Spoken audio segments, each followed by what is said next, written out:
It's the weekend and you have financial questions that need answering. That can only mean one thing. It's time for Jill on Money, the show that takes the mystery out of your finances. Here's your host, Jill Schlesinger.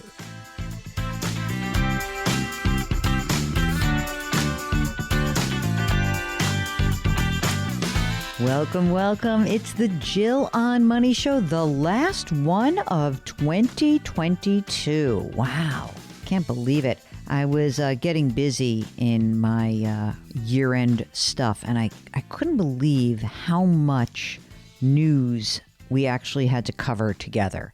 I couldn't believe that we had to go to these 4-decade highs in inflation. I couldn't believe we were talking about interest rates, this aggressive interest rate campaign by the Federal Reserve, the most aggressive since the early 80s. And I couldn't believe how quickly the mortgage market changed, almost like before our eyes.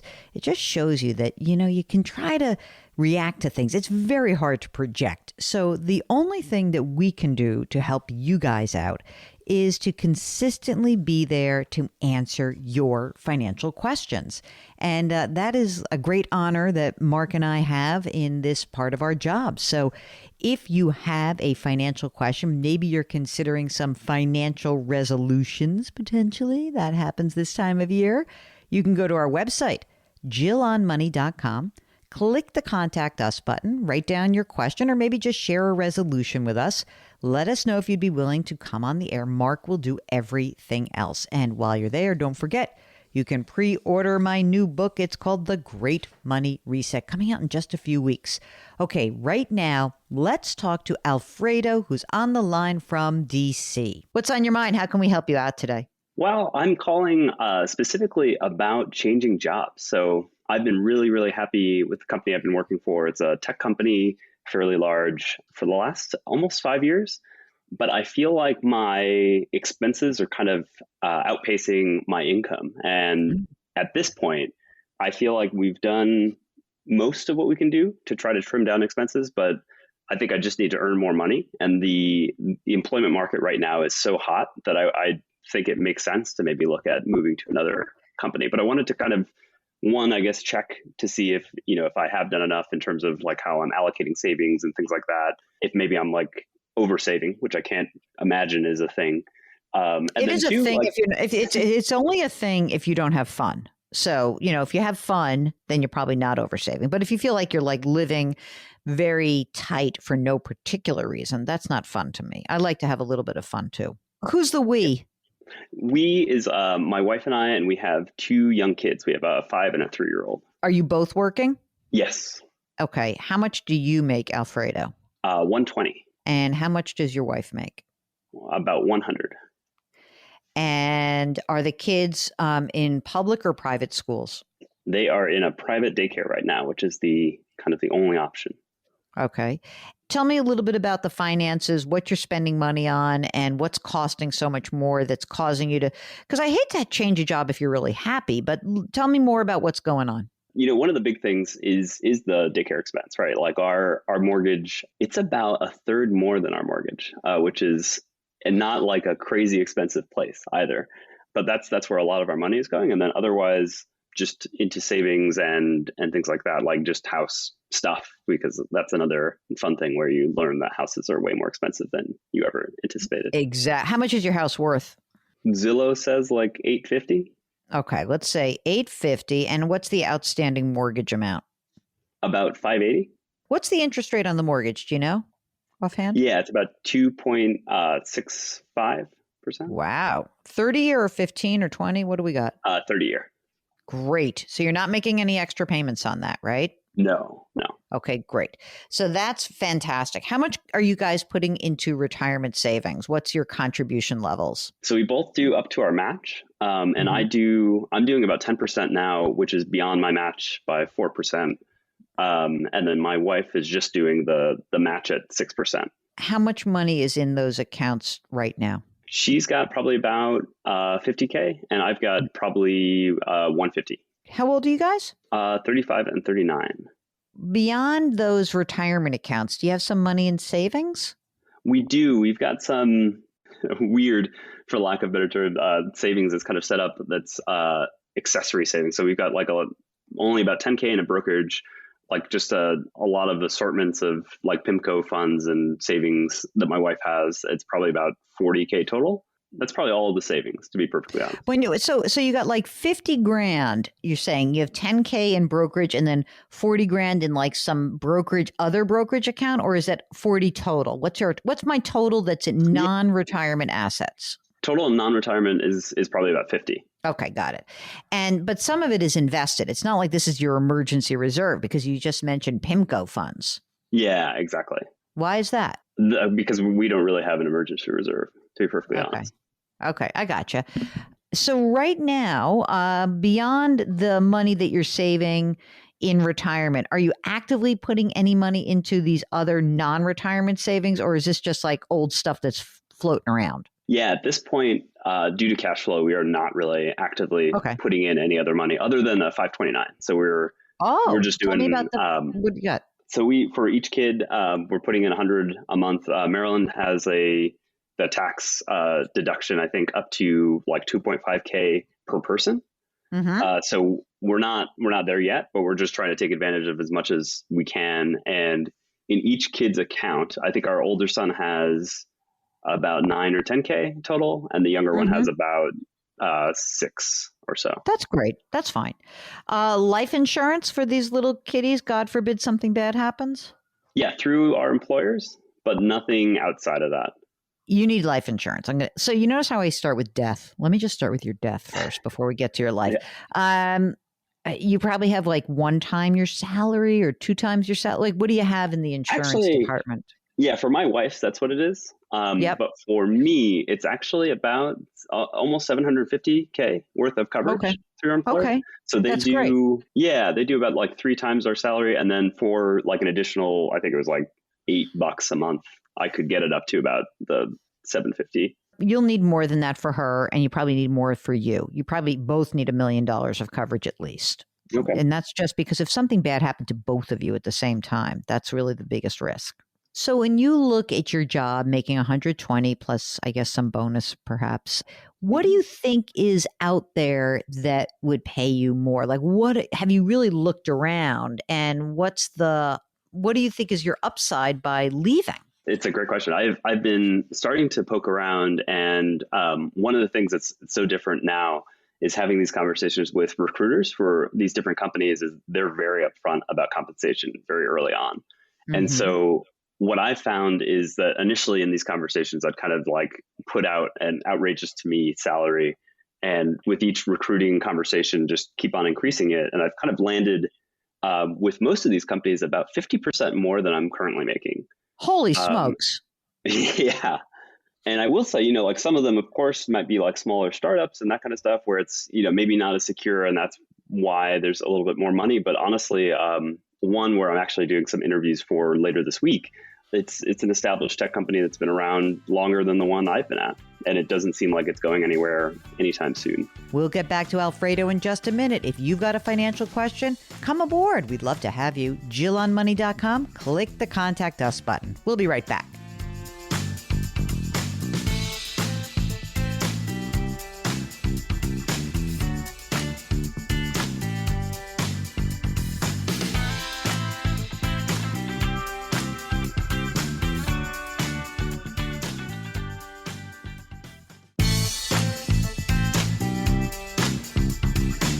Back to Jill on Money, where Jill Schlesinger helps you take the mystery out of your finances.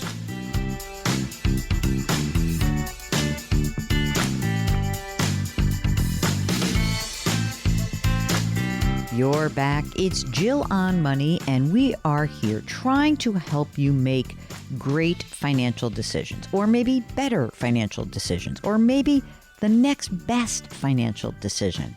It's really about you and what's going on in your lives. And if we can help you, we would be more than happy to do so.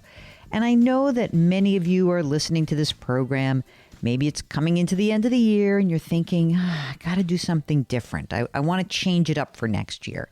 Maybe you're ready to fire yourself as your own financial planner. I know we have so many really great folks out there who are listening, and they are wonderful at doing this themselves. Others, many of you, have also said to me sheepishly, I don't want to do it myself, even if I could, if I had the time and the energy and the expertise. Well, if next year you're thinking about making a change, I encourage you to check out our sponsor, Facet Wealth. Now, Facet Wealth looks at your entire life, not just the numbers, right? And in fact, right on their website, they say this. They said, we look closely at the financial planning industry, and they found that something was missing. Ready for this? An unbiased human approach that takes into account all that you are. And I think that's probably the right approach for most of us. And Facet also does make sure that financial planning is delivered by a certified financial planner, a CFP professional who meets with you personally and acts solely in your best interest, doesn't take commissions. So I think these are all really good aspects of why I'm happy that Facet is a sponsor of the program. And you know what? If you would like to check out Facet, all you need to do is visit cbsaudio.com/Jill for 2 months free off your first year of financial planning. That's cbsaudio.com/Jill, and you'll get 2 months free off your first year of financial planning with Facet Wealth. Okay, so now let us get back to our program because that's what we're doing. We're answering your financial questions. Before we went to the break, we were talking to Alfredo from Washington, D.C., and Alfredo was considering a job change. If you're considering a job change, I'd love to hear from you. Maybe it's a whole career. Maybe it's not just a job. In any event, let's get back to Alfredo. Mark, how would you like to advise going forward for Alfredo? I've been hogging the conversation without involving you. So what do you say, Mark? 50% pay increase is hard to turn away from. Is there any negotiation room where you're currently at? So that's a great question. I'm actually talking to somebody internally at my company, but I think they're kind of hamstrung by what they can do. And I don't think I could see any more than like a 10% increase. Ooh, that's rough. How much are you guys paying each month for daycare? So it's a little over 4K. And when does that start to come off the books? September. At least one of the payments will come off. So that will kind of bring us down to about 2K. Well, that helps. Yeah, that will help a lot. I mean, 50% pay, those are conversations that have to be had. Yeah, I agree. I mean, you got to start the process. You have to interview. You have to get a offer in hand. I mean, listen, if you can make $180,000, $200,000 a year, that's massive. I don't care how much you like where you are. And you could be at the greatest company in the world with all sorts of like security, but that is just impossible to turn away from. And I think it's worth really focusing on that. I think that, as Mark said, look, your cash flow is going to improve dramatically in September. When that cash, let's just pretend you don't get a new job. You're really limping along until September. And then in September, when you have that extra $2,000 a month, I think what you're going to need to do is make sure that you have some more money in savings, right? And real savings, not just, and maybe it's actually even time to get rid of some of these PIMCO funds while your capital gains rate is still within 15% without that 3.8% Medicare surcharge on top, so maybe we should just get rid of those and liquidate and pay the tax that's due and have a real secure emergency reserve fund. I think that's number one. Number two, you need to get more life insurance. Go to Policy Genius, which is sponsor of the show on and off. Get $1 million of term coverage for each of you. Just let's not screw around with this. Okay. And that's independent of whatever coverage you'd get at your next job. And then if you then get this big bump in income, you can both start to increase your retirement savings. First of all, you'll have a much more comfortable lifestyle, obviously. You'll just have a little freedom to say, okay, we don't have to sweat every month. You will then be able to increase your retirement contributions. Mark, where do you think their retirement contribution should be, given that he's almost 36, she's 39? Do you think we should be maxing it right now, or do you want to make sure that we want to put as much as you can plus do 529? What do you think, Mark? No, at this point, assuming he gets a new job, which I'm hoping he does, and the daycare comes off the books, so one of them comes off the books in September, I think the focus really should be both of them maxing out their retirement. I would almost do it right at, like, let's just say you get this job, you're making $180,000 or $200,000. I would start by saying, withdraw the max and start there so that you don't get used to all that extra cash flow coming in so quickly. And your wife can do the same. Like you'll be able to do that. And I think you'll be able to both max it out and put money into the 529 plan. I really do. It's not to say that, like, oh my God, you're in terrible. You're not in bad shape. It's just that the cost of this care for your kids, which should start to kind of peel off and be better, it's just like compounding the problem that you're getting underpaid, that you are underpaid right now. So if you don't get a job immediately, at least you have the knowledge that in September things will ease up, right? Now, let's say there's no job offer that comes in before September.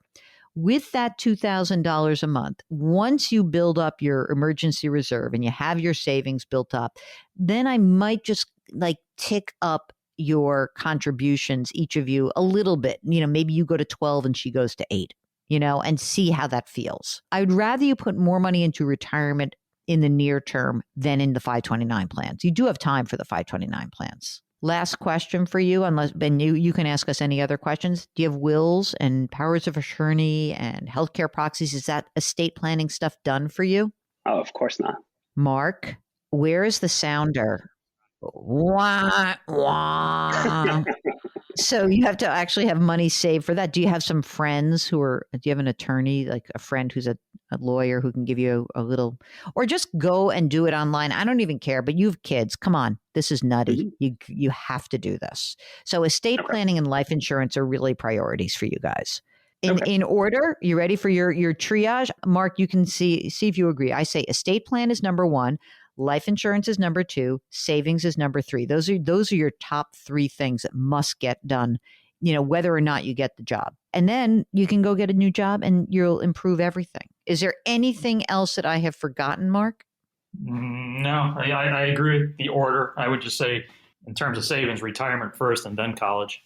All right, retirement and then college makes sense to me. And what about you, Alfredo? How's this all sitting with you? It's a lot. I know we've just thrown a lot at you. Yeah, no, I think it makes sense. I think it's always tough to leave a place that you're familiar with, but the money is super compelling, right? And especially if it's basically the same job, just with different branding. Yeah, and you know what else? And you know what else is to think about? Let's say that you get a job offer in hand. You can go to your boss and say, I love this place. I would love to stay. Is there anything you can do? Maybe you'll be pleasantly surprised. Maybe it wouldn't be. Okay, maybe let's say you have a job offer at $200,000. If they said, you know what, we can't do that, but we can give you a $50,000 increase, that would be awesome. You're not even in the arena right now if you're talking about the difference between like 120 and 180. That's just a huge difference for you guys. And you owe it to yourself and you owe it to your family. And I know that it's tough to leave, and we are all get into our comfort zones.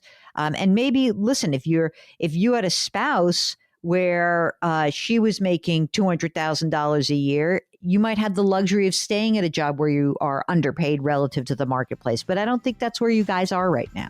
All right? Yeah, I think that makes sense. If you, like Alfredo, would like to join us to discuss potential changes in your financial life, just go to our website, jillonmoney.com, and you can click on the Contact Us button. We'll be right back.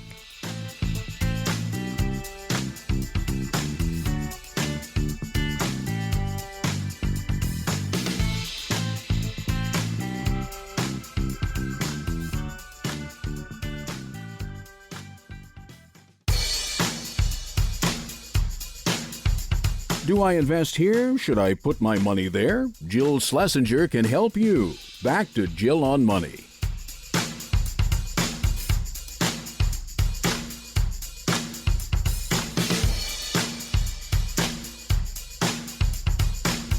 You're back. It's Jill on Money, and we are here trying to help you make good financial decisions at the end of the year, at the beginning of the year, every single day. We don't really care.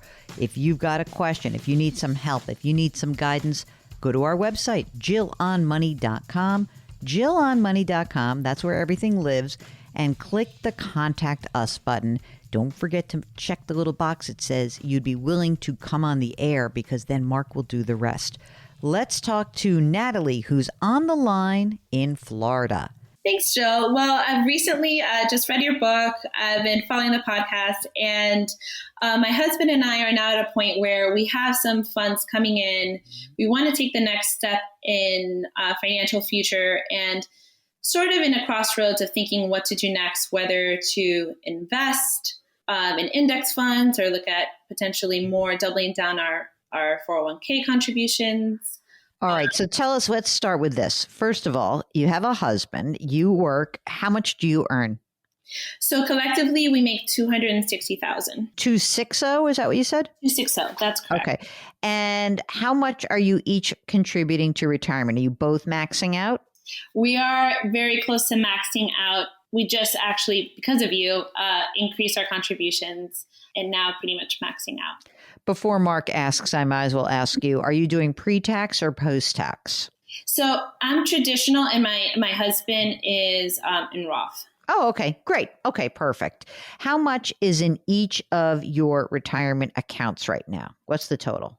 Right. So mine is 250. Yep. And my husband is significantly lower at around 20K. And that's because he joined the corporate world a little bit later. Do you guys own or do you rent? We own. Tell us how much the house is worth. The house is worth close to $800,000. Holy smokeroonies. Okay. And what's the outstanding mortgage amount? Around $400,000. We got lucky in the real estate and bought in early 2019. Oh, Mark, do you like that for a little market timing right there? Just lucky. Just lucky. It's good. What is the rate on the mortgage? 3%. 3%. And it's 30-year? Yes. Do you guys have kids? We have one little guy. He's 2 years old. And any money saved for him education-wise or other, just in a general brokerage account, anything for him? So we have two. One, it's tiny. We basically less than $1,000, but any sort of gift we put in there. And then my parents actually started a 529 fund for him. Oh, I love your parents. Yeah. How much is in that 529 plan? A few thousand. It just started. They're kind of building it up, but they contribute, I think, around $500 a month. That's great. Are they also located in Florida or elsewhere? They're 4 blocks away, Jill. Oh, you're living Mark's life. Yeah, I think so. It's All good right. child care coverage. Does that mean you don't have any daycare costs right now?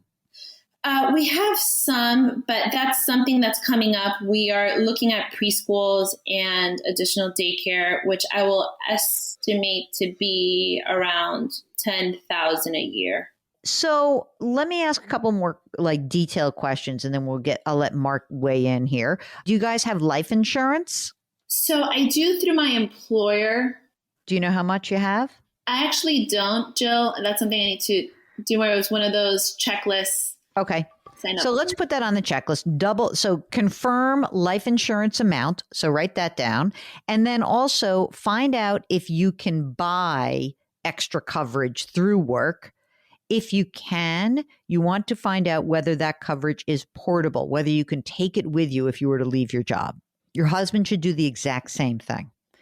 And do you guys have any other assets, rental property, a drawer full of crypto, NFTs? What do you got?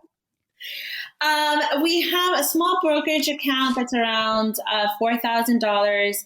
And then we got savings. We have close to $50,000. And I have a bonus coming in at around $30,000. Ooh, that's great. That I'm wondering what to do with. Okay. So is that the genesis of the contact? What is it that you want us to try to help you out with today? Yeah. So, I have this kind of additional money coming in. We have kind of this, savings account around $50,000. I think will hold us for kind of 3 to 6 months if we need to tap into it. But we want to kind of start preparing for the future above and beyond just a 401k. Mm-hmm. So does that, I've heard you talk a lot about index funds. Is that something I should be looking at? When will the bonus hit? Next Monday. Oh my gosh.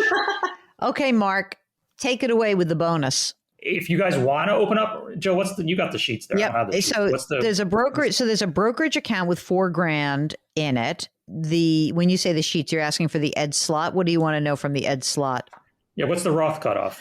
The cutoff for the Roth IRA phase out this year starts at 204,000. So these guys are above that, I think. Even when she maxes out. Now, you guys don't have IRAs, existing IRAs, either of you? No. So, I mean, they could easily do a backdoor Roth if they wanted to do that. Or you just take that 50 grand and you just put it in your brokerage I account. think it's a brokerage account thing. Now, let me ask another question. Is it more important to you to sort of have like a pool of money available to help with these daycare preschool expenses? Because I'm a little worried that comes into play. I think it's more important to like put some money away into the brokerage account. You don't have to invest it all, by the way. You can keep some money that's sort of outside just to see how things rock and roll when those daycare preschool expenses kick in. I would rather you have a little bit more in that brokerage/savings, like those taxable accounts as you make the transition to, let's call it, 3 to 5, right? Like these next few years where you're going to have additional expenses. But before we start school, is your son likely to go to private or public schools once we start, kindergarten? A private is our goal. What? I know. How much is that? Between 11 and 15. Okay, we'll get back to Natalie in just a minute. If you'd like to come on the air with us, JillOnMoney.com. That's your website. Bookmark it. That way, if you have a question, you know where to go. Okay, we will be right back.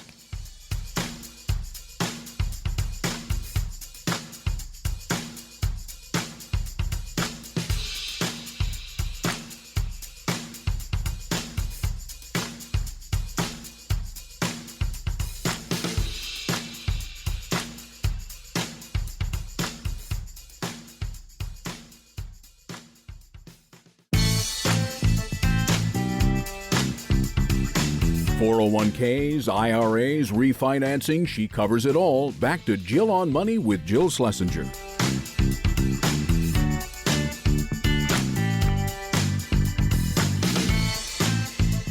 You're back. It's Jill on Money, the program that's taking the mystery out of your financial life. And want to remind you that we have so much great stuff that lives on our website. Not only can you pre-order the new book, The Great Money Reset, but you can also sign up for our free weekly newsletter. Mark compiles all the information you need throughout the week, and you'll get it on Friday. It's a perfect kind of pre-game situation here where you can get into the mood of your money, and on Saturday or Sunday or whenever you listen to this show, maybe you're listening to this on YouTube, you can use that as like your little warm-up. Kind of cool, right? So anyway, check it out. Jill on Money. Yes, there is all sorts of stuff there besides the newsletter, besides the book. There's also great blogs, and you can watch some TV stuff, all the content that lives there. So check it out. Okay, now let's get back to Natalie, who is part of a young couple in Florida, and we are happy to talk about what to do with extra money. That's always a fun topic. Mark, they can use 529 assets to fund private school. Is that preferable, or do you think they should fund it out of cash flow, that extra 15 grand?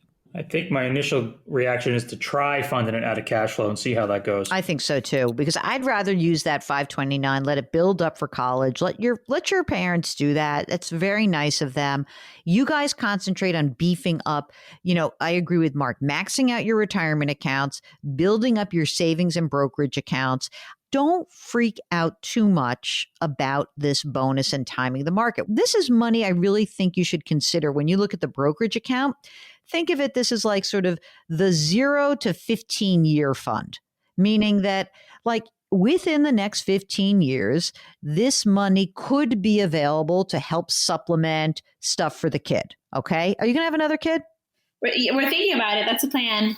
Yeah. So we're going to need this brokerage account is going to need to get built up, right? Right. So we want you to have some of that money. So my sense is that the allocation should be a more conservative one because you might need to access this money. Now, hopefully you're making more money. You guys are both making more money as time goes on. You won't need the brokerage account right away. You'll let it build up. But if you were to need it, again, if you were going to have let's say you have 2 kids in private school, it's $30,000 a year. I want you to have some pile of money on which you could draw to help supplement that, especially, by the way, if something happens to either of you in your jobs, or you don't make as much money, or you're like, you know what, I got 2 kids, I can't be full time anymore, or he says that, there are a lot of different permutations of what could happen in the future. And I think the brokerage account gives you more flexibility than a Roth, even though Mark is probably mad at me for saying that. That's fine. If you're going to focus on the brokerage, then maybe I would look at making your retirement plan contributions Roth if you have that option available. Do you have a Roth option? Yes. I think that that's a good idea. Now, we're going to look into life insurance. You're both going to look into life insurance, right? How about wills? Do you have your estate planning done? Yes. All right. That's my girl. No extra payments on your mortgage, please.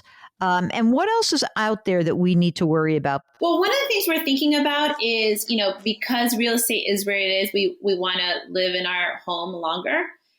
So we're considering, doing some home additions. Okay. That seems fair. So, again, that would just, to me, suggest that all of the money that is coming in, at least in the next couple of years, is in a taxable account that you could draw on. If you had to do a huge renovation of some sort and you didn't want to drain that account, you could always do a home equity line of credit, but that can start to get expensive. So do you have a project, a specific and discrete project now that you think you want to do? Yes. What is it? My dream kitchen in a garage. How much do we have to pay for that? That sounds expensive, Mark, doesn't it? So that's $100,000. Right. It sounds like 100 to me. Yes. What is it? Yes, I would say between 100 and 125. So, okay, let me just say this. This money that's coming in right now, this bonus, this goes into cash. That's it. There's no investing this because you need the money. Okay. So now this is cash. Now, what's the next thing? The next step is you've got to get a home equity line of credit. So while this money, this is going to come in, this cash comes in, you're going to sock it into your savings account. The next thing is you've got to establish a home equity line of credit, whatever. They'll give you a couple 100,000 or 150,000, whatever it is. Just establish the line. Don't draw it down yet.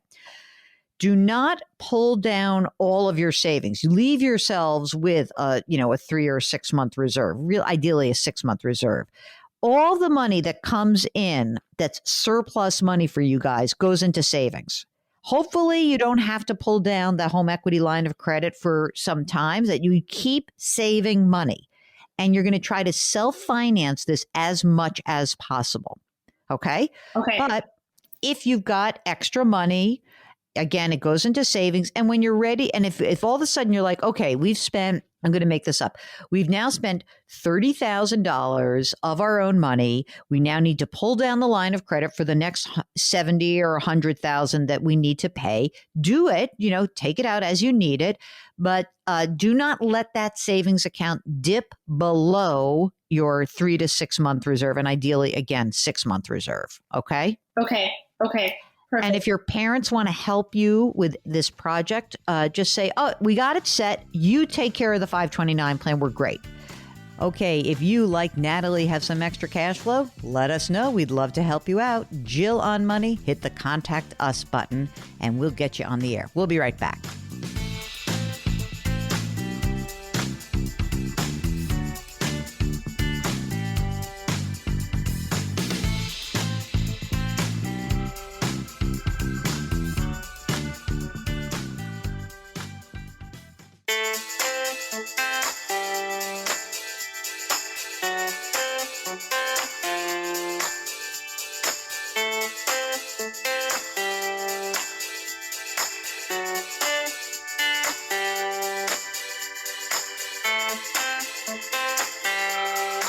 You're back. It's Jill on Money. And before we finish up the first hour of the program, we've got an email from Irene. Remember, you can always send us an email. You don't have to come on the air. Just go to jillonmoney.com, click the Contact Us button. We'll get your note. And here is what Irene would like to know. Boy, if this isn't a sign of the times of 2022, I don't know what is. But here we go. Basically, the question is, what is the difference between a CD that is offered through a brokerage firm and a bank? And Irene's real concern is there any problem with getting a CD from a brokerage firm than a bank? Well, here's the deal. One or the other is not better or worse, okay? Obviously, certificates of deposit have been very good for people this year, mostly because it's safe, right? The difference between the two is that bank CDs are obviously purchased directly from a bank, and that's why they're often known as direct CDs. Okay, no trading fees, right? And so sometimes I think that people may look at rates, but they don't actually figure that through the brokered one, there could be some sort of fee. In other words, the brokerage firm is often a middleman in these transactions. The good news with a CD that's sitting in your account is that they're often liquid, right? You can buy and sell them at will, but there is often a trading fee. So the real issue here is, what is the fee to get them? What are the terms of the actual CDs? How long do you have to keep them in the bank versus your liquidity needs? But really, I think they're kind of interchangeable as long as you are comparing apples to apples. So go ahead, go out there, go to depositaccounts.com or Bankrate and go search the best CD rates and see what's out there and see where you want to keep your safe money. Don't go crazy, of course. All right, that is the end of the first hour of the program. If you've got financial questions, we'd love to help you. It's Jill on Money, and all you need to do is go to our website, jillonmoney.com. Click the Contact Us button. Let us know if you'd be willing to come on the air. And if so, you click the box and Mark does everything else. Okay, we will be right back.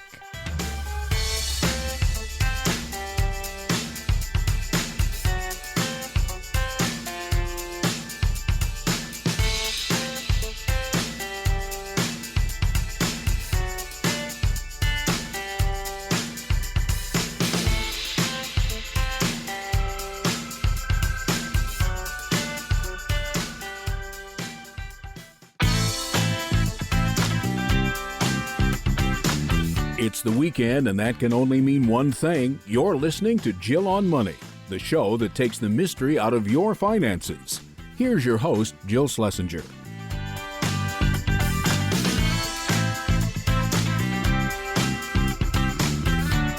Welcome back. It's hour number 2 of the Jill on Money show, the last show of 2022. Or if you're listening on a Sunday, maybe it is the first show of 2023.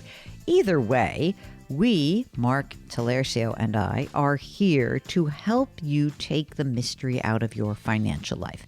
How do we do that? We encourage you to go to our website. Our website is jillonmoney.com. And on that website, there's a little button in the top right, and it says Contact Us.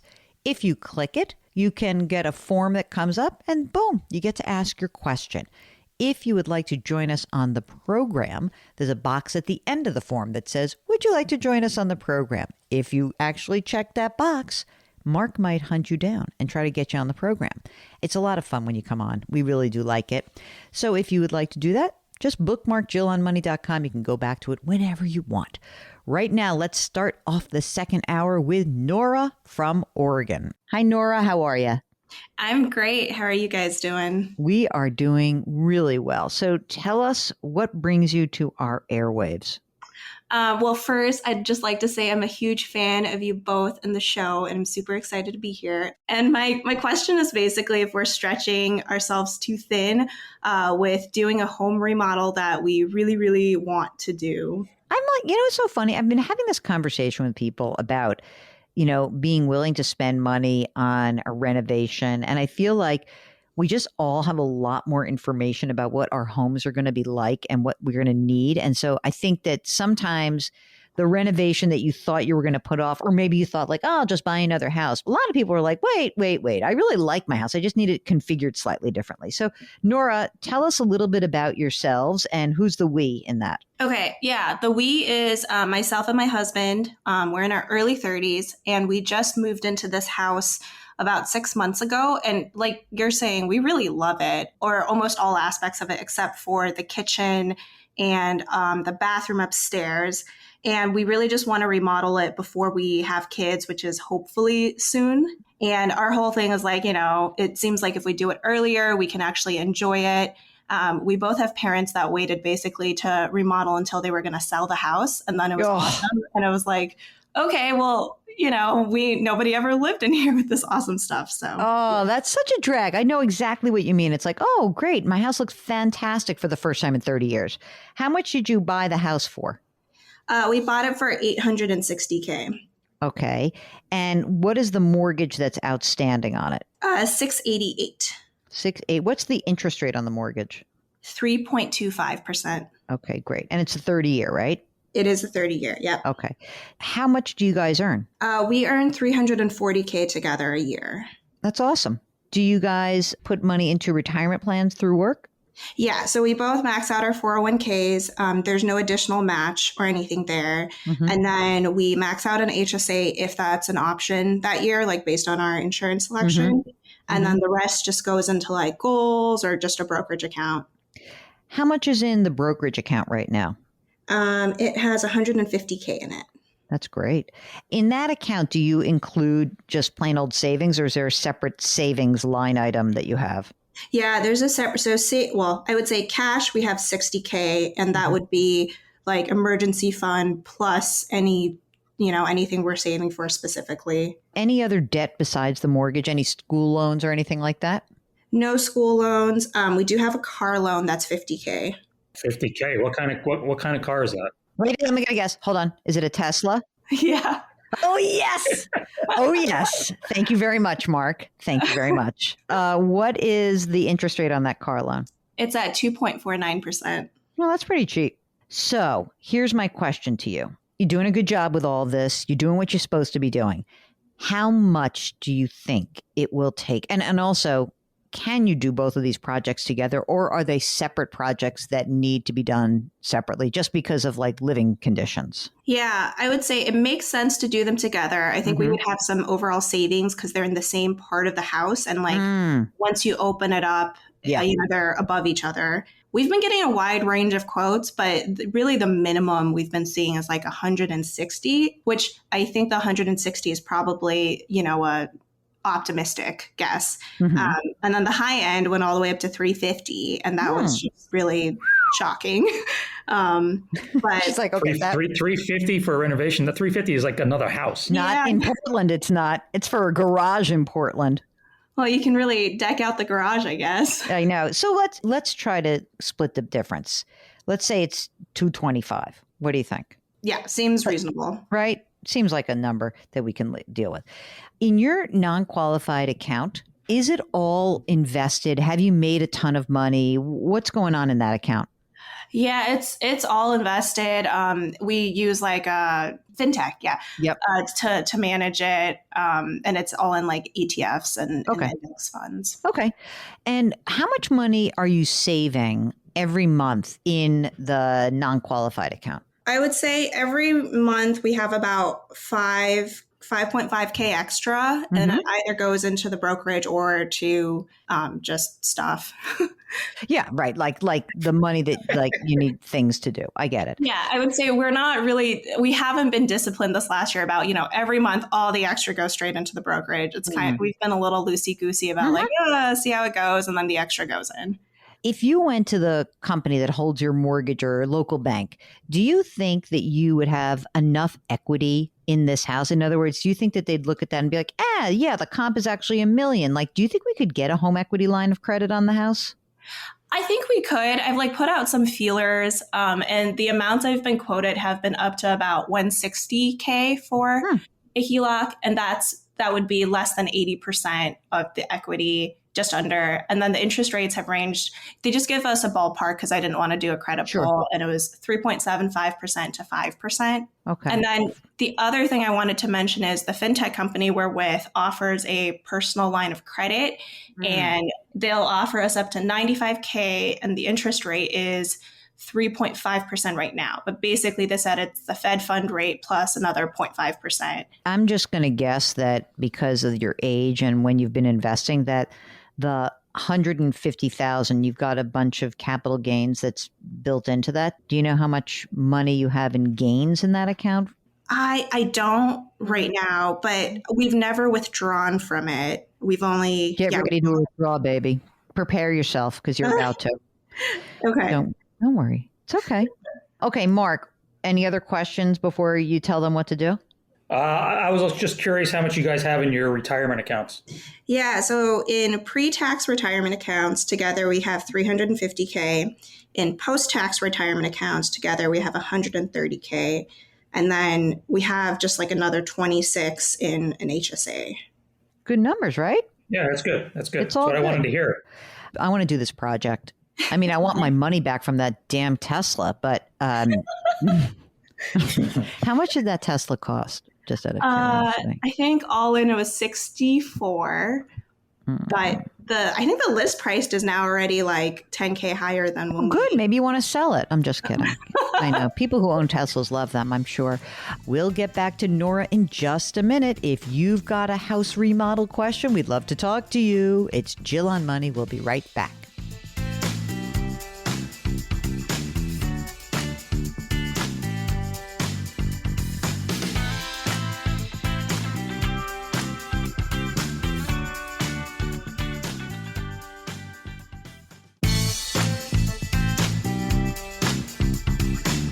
Back to Jill on Money, where Jill Schlesinger helps you take the mystery out of your finances.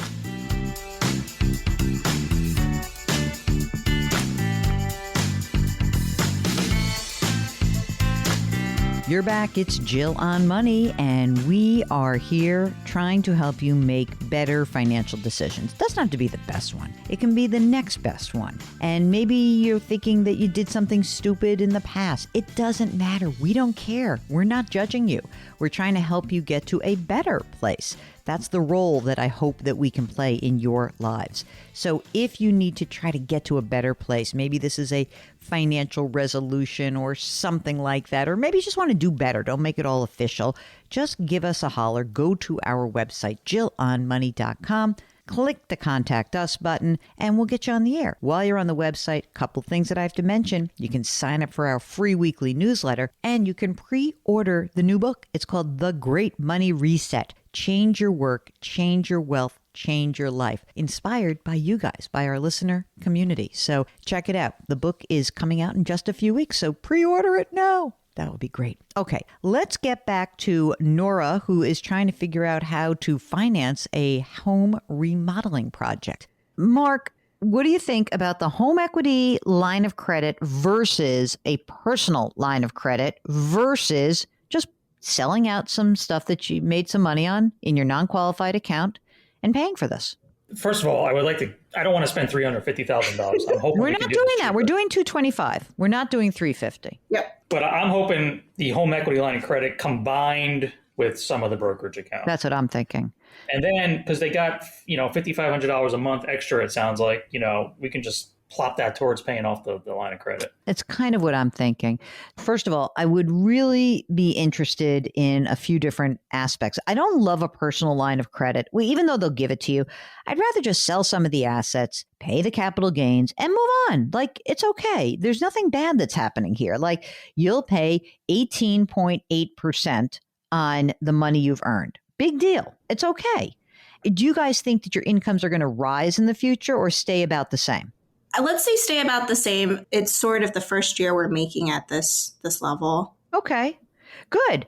I mean, if that's the case, then I would try to keep it kind of a lid on the renovation and don't go crazy, right? Because we don't want you to take $350 out and like kill yourselves. But what I do think is you've got some options here, which is great. So first of all, when do we think you could actually get this thing done? Like, what's the time horizon that we're looking at? Yeah, I would say earliest is 6 months out. More likely it'd be like 8 to 10 months out.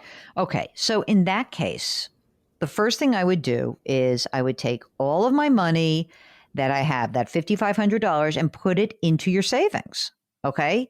Because you're going to spend this money. Do not invest anymore. Just stop. Okay. I'm not saying don't max out your 401ks. Of course, max out the 401ks, max out the HSAs, but all available cash goes into that cash account that has, sort of your emergency reserve / house fund.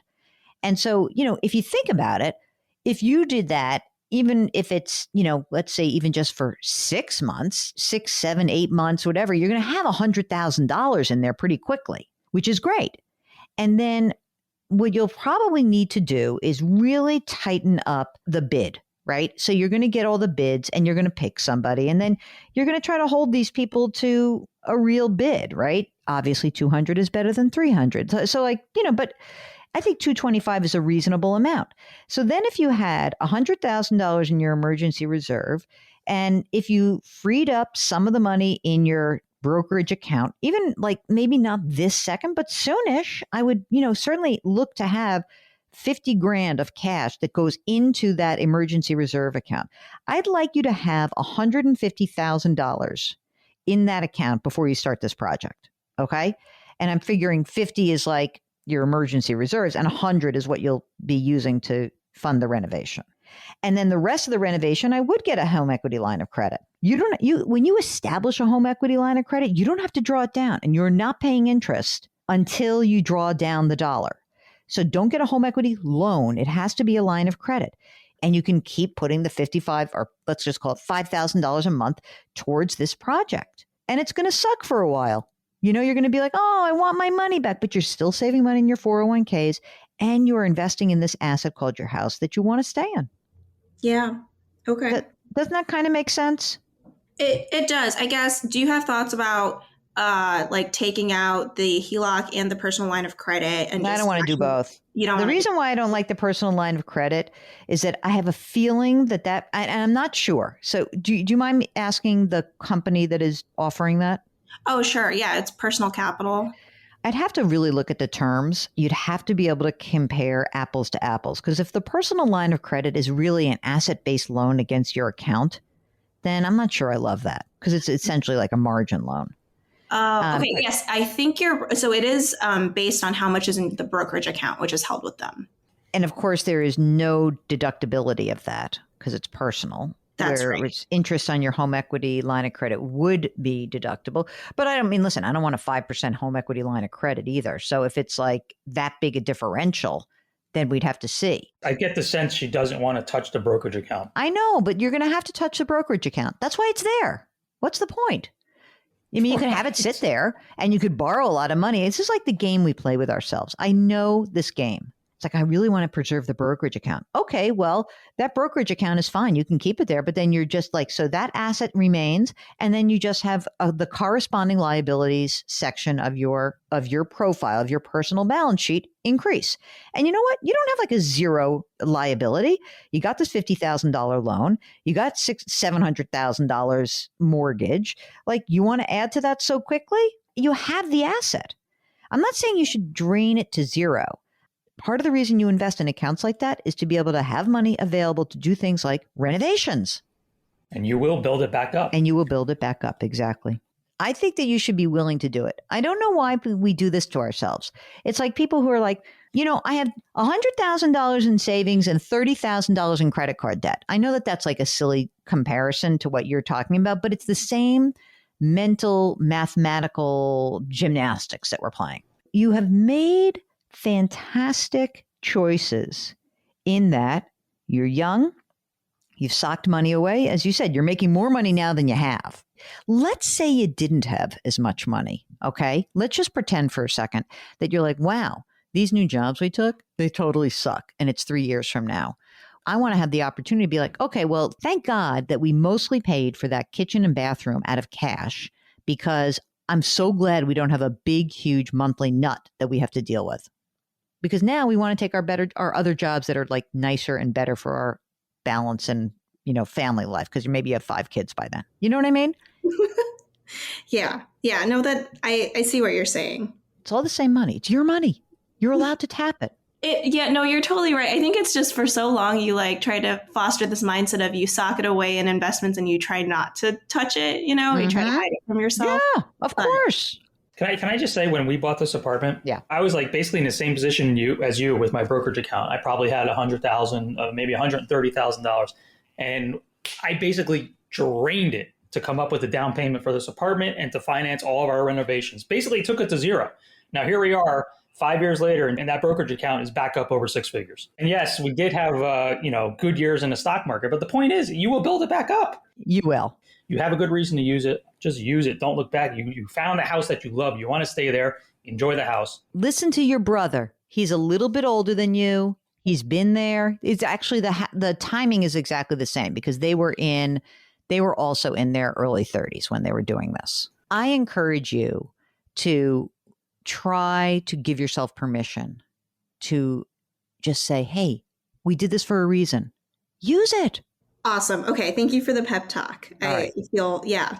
All right. What else? What else do we have to do for you? I mean, that's all I had. All right. Then we're going to let you go. And I'm sure you have your estate planning. You've got wills. We have wills that are literally, we started doing them last weekend because I was like, I'm going to go on the show. She's going to ask me about it. Yes. Got to get started. That's so good. I'm so happy that that's the case. I'm glad that I could be that person in your life. If you would like to come join us on the air, all you need to do is go to our website, jillonmoney.com, click the Contact Us button. We'll be right back.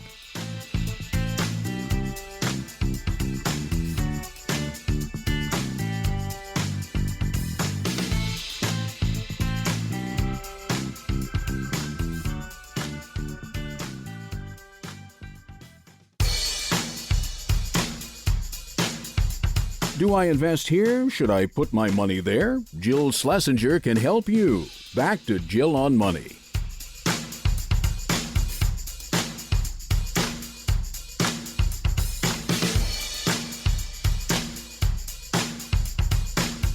You're back. It's Jill on Money, and we are in the middle of the second hour of the program, which is when I like to remind you that yes, it's wonderful that you listen every week, and we are very grateful for that. But I also understand that many of you have more significant issues than a quick appearance on a radio program can do. So if you're finding that you need some more financial help, if you're looking for a change, if you're looking to maybe replace one advisor or broker with another, I would encourage you to check out our sponsor, Facet Wealth. Now, Facet Wealth does something a little bit different. They have personalized, jargon-free advice for everything money impacts in your life. And they'll help you execute your plan. They'll help you create it and execute it. They've got this easy-to-use technology platform. You're going to have all your key information in one place, and you're going to get financial advice from a certified financial planner. And you know how important I think that is because I am a certified financial planner. The CFP designation means that the person has to act in your best interest. That person has to be a fiduciary. So check out Facet Wealth by visiting cbsaudio.com/Jill for 2 months free off your first year of financial planning. That's Facet Wealth, so check it out. It's cbsaudio.com/Jill for 2 months free off your first year of financial planning. Okay, let's get to a caller. We are going to chat with Stacy from Texas. Hi, Stacy. Welcome to the show. What can we do for you? Hi, Jill and Mark. Thank you for giving me the opportunity to ask you the question on air. All right, no problem. What's going on? What is going on is that I have some money set aside, and I'm not sure what to do. And also I have questions about whether or not I should convert my traditional 401k to Roth. Okay, tell us about yourself, Stacy. Are you single, partnered, married? What do you got? I'm single, no kids, but I do care for my widow mother. Okay. How old are you? I'm 39. Do you live with your mom? Yes. Okay. And do you guys own a home together? Does she own the home, or what? Where are you living? I own the home and it's paid off. Whoa! How much is it worth? With the market right now, maybe like a little over 400. How'd you pay that off so fast? Is it yours or was it hers? Tell me about that. It's mine. It's actually I bought a house in California and sold it. So the proceeds actually allow me to pay off for the home here. Oh, so you're one of those people who left California for Texas, and you're in a much better tax situation, I bet. Yes. Yes, you are. Stacy, what do you do for a living? How much money do you make? I'm a sales analyst, and I don't make much. It's only like a 75. What do you mean? It sounds like you have no debt, though. So far, so good. I mean, you've got no mortgage. If you have no mortgage, I'm presuming there's no other debt. No. Tell me about retirement. Do you use a retirement plan through work? Yes. Okay. How much do you contribute to that? I max it out. Okay. Mark, ask your Roth question right now. Which one is that? Are you doing pre-tax or Roth? If not, does it have a Roth option? It does have a Roth option, and then, but I have contributed in Roth for a little while, but then like it's mostly in traditional, like 85% traditional. Okay. So how much money? Break it down for us. What's in the traditional 401k and what's in the Roth 401k? I know that when I submitted the question, I said I have 180, but it's probably down to 167 in total. All right, calm down. Okay, so 180 is the combined? 167 now is the combined, so about like a 140 in traditional. Okay. What about any other money? What about an IRA or a Roth IRA outside of retirement? I have a Roth IRA that I just started contributing about also 2 years ago. So it's about like a 21K in there. Any traditional IRA money? No. Okay. And right now, are you putting 100% of your contribution for your retirement into the Roth, or are you splitting it between the two? It's 100% to traditional. Oh, it's 100% to traditional. Yes, because of the tax benefit. But you're in a low tax bracket. Do you have any money that's in non-retirement assets? I have savings about 150K. Oh my God. What are you doing with all that money, girl? What do you want to do with it? I'm thinking about like investing in rental property, but with the market right now, it seems too far-fetched. I think you should invest it. Forget about the rental property. Why not just open up a brokerage account? Where is your Roth IRA held? What company? Vanguard. How about just opening up a brokerage account at Vanguard? Of the 150 in savings, 150 grand. What portion of that would you really feel like is your emergency reserve fund? Reasonably, maybe 50K would do, but I don't know if I need a larger number to feel safe. Yeah, I mean, you sound pretty conservative because you've got a paid off house. I mean, is your mom contributing to the household expenses? Does mom collect Social Security, for example? No, because she did not work. What about you said she's a widow? So she's not collecting your... Well, my father passed away before he got his citizenship. Oh, but she's a citizen. Yes. How old is she? 66. And you're the only child? Kind of. There's a story there, Mark. Do you want to go into that? I'm the only responsible child. Right. Yes. Really help. My bust out sibling is not doing anything. First of all, I don't think you should have rental property. I don't know if you agree with me or not, Mark, because I'm thinking, look, mom has needs. She's young. You got to take care of her, right? I would be a little nervous, frankly, about having rental property because you might need the liquidity, the money, access to this money to take care of your mother in the future. You know, it's all well and good to have income from rental property. I think the big problem becomes, you know, you've got money tied up in that asset and you might need this money for mom. I mean, I guess it would have to be like the real estate market had cratered and there was such a great opportunity that you couldn't pass it up. I don't think chasing a market like this makes a ton of sense. We'll get back to Stacy in just a minute. It's Jill on Money. JillOnMoney.com is our website. We'll be right back.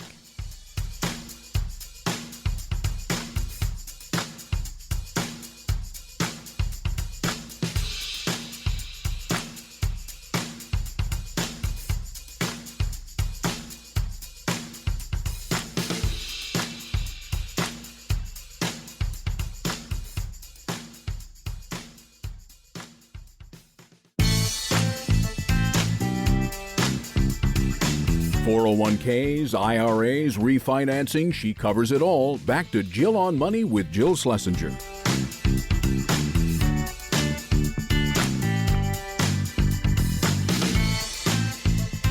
You're back. It's Jill on Money. Oh, we're getting deep into the second hour, and we are here answering your financial questions. If you have one, all you need to do is go to our website, JillOnMoney.com. We've got a little Contact Us button. It's in the upper right-hand corner. You complete the form, and at the bottom of the form, there's a little box. It says, would you like to come on the air live with us? And if you check that box, well, then Mark Talercio, the best executive producer in the entire world, will get you on the air live. And we always do surface different and interesting questions when we get you on the air live. So I really encourage you to do that. If you're shy, don't worry. You can change your name. You can change where you are. We'll protect you. Don't worry. Okay.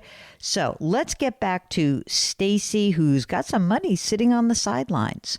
Mark, how do you think Stacy should be thinking about this $150,000? How much money do you think she should think about allocating to a brokerage account? I think she's comfortable having a lot of cash. So if she wants to keep like 80,000 in cash, I'm fine with that. And then I would probably take that 70 and open up a brokerage account. Stacy, I was also curious on your salary after you do your retirement and you do your Roth IRA. What are you left with at the end of each month? About 1,000. You're not spending any money. And what do you do with that? You just put that in the cash account right now? Into savings. Yeah. Yes. Yeah. Well, is it worrisome for you to invest this all in? If we said invest $70,000, is that like freak you out a little bit? It's like a half and half. I understand the reasoning behind it, but then I'm a little bit clueless as to like where to, like even if I were to open up a brokerage account, do I just dump it into an index fund? How does that? Mark, walk her through the choices. Yeah, you're at Vanguard. I'm at Vanguard. It's very simple. They have a ton of index funds to choose from, and you don't need a ton. You only need really 2 or 3. I would just pick either the total stock market index fund or the S&P 500 index fund, and I would put the bulk in there, probably maybe 60%. Then maybe you can do an international stock fund and put say 20% in there, and then for the other 20%, I would just open up a total bond index fund and call it a day. That's it. And then, if you want to start putting some of that $1,000 you have at the end of each month into those index funds, just kind of allocate it appropriately. I'm not saying do the whole 1,000, but maybe you want to do $500 a month or something. You don't have to put it all into the cash account. How did you feel about doing it all at once versus, Mark, what about if we kind of help Stacy get there by doing a little dollar cost averaging so that, every month I'm going to put $10,000 in and do it that way, that allocation that Mark laid out. Would that feel more comfortable to you to just kind of get it going that way? Or do you feel like you just want to move it and get the money working for you? How do you feel about that? Obviously, like psychologically, 10,000 a month may sound better, but I know maybe for my personality, it's probably better to just do it at once and just not look at it. I like that. If that's your personality, that's great. So what about this? Because you are saving so much money, this $1,000 a month, then why not put the 70 grand to work and get it going and don't really go crazy, and also have the knowledge that you can keep building up your savings account. How is the money invested in your Roth IRA right now? Just out of curiosity, what funds are you using for the Vanguard Roth? Just like a VTSAX. So you already know how to do this. You're well ahead of the game, girl. Now's not the best time to kind of jump into the market, but just try to shut out all the noise. Don't get freaked out. I think that's exactly right. And, Stacy, look, I think you're doing a wonderful thing caring for mom. That's fantastic. And is mom healthy? She's okay? Yes, she is very healthy. All right. Well, look, I think that you're doing a great thing. Let's get your money to work. Let's continue to do what you're doing. Try to use the Roth option. I mean, look, your tax situation got better simply by virtue of the fact that you moved from California to Texas. That's number one. Your top tax bracket right now is 22%. So let's not make it so crazy here. You're really, do you claim your mother? Are you claiming head of household because you're claiming your mother? Yes. Great. So, I mean, essentially, if you make $75,000 and you claim head of household, that means you get the standard deduction of $19,000. You're solidly in the 22% tax bracket. Use the Roth. You're in great shape.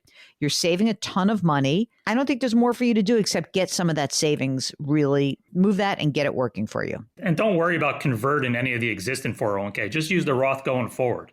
That makes so much sense because we don't really, it's, you're so young. You're not going to probably need this money for 20. You're not going to touch this for 20 or 30 years. So yes, the money that is currently invested will continue to grow, but the new money that's going to work, you're going to blow, your Roth assets are going to blow past your traditional very quickly. So I'd keep doing that for sure.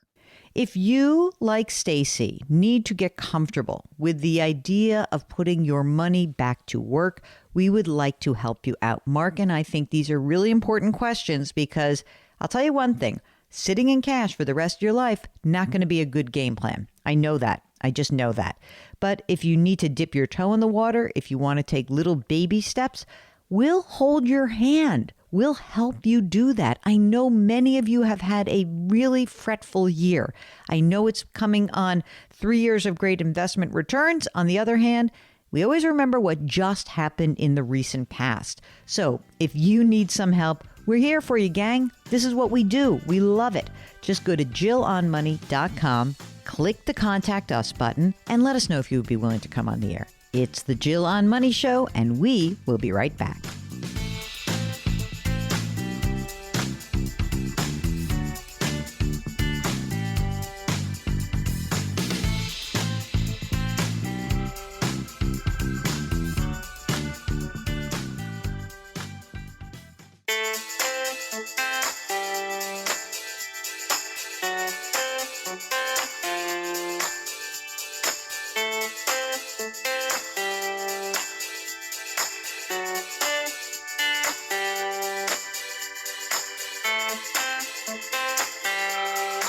You're back. It's Jill on Money. It is the last segment of either the last show of 2022 or the first show of 2023, depending on where you live. We don't know when this is airing, either Saturday or Sunday.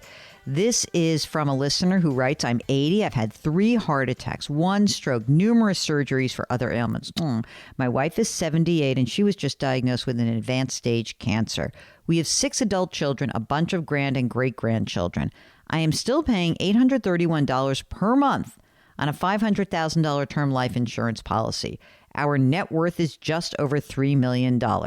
I'm reluctant to drop the term policy now because it seems to me to be a sure thing in the not too distant future. What are your thoughts? Yeah, I get what you're saying. That's a rough one. I'm sorry about all of this. These are very difficult decisions to make, but you're probably right. I mean, I know you'd kick yourself if you didn't keep paying on it. You probably don't need it. You got $3 million. Your kids are going to inherit a lot of money, but that also means you have the money to pay for it. So I guess one way to think about it might be that you're paying 10 grand a year to guarantee another $500,000 to the estate. So I guess that's okay. I don't want to make you nutty by doing that. I just think it's a terrible situation. I'm sorry you're in it, and I'm glad you've got plenty of money. It sounds like that's not the worst thing in the world. Okay?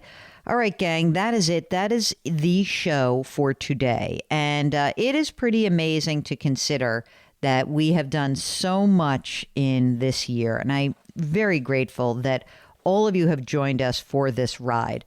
I especially would like to give a big shout out to not just the listening community, but the folks who decided to come on the air with us. It really does mean a lot. And I think it makes the show a lot more fun to listen to, and it makes it more fun for me and Mark. And by the way, as we close out the year or open the new one up, want to remind you our music is composed by Joel Goodman. Mark Talercio is our executive producer, the very best one in the whole world. I'm so grateful for him.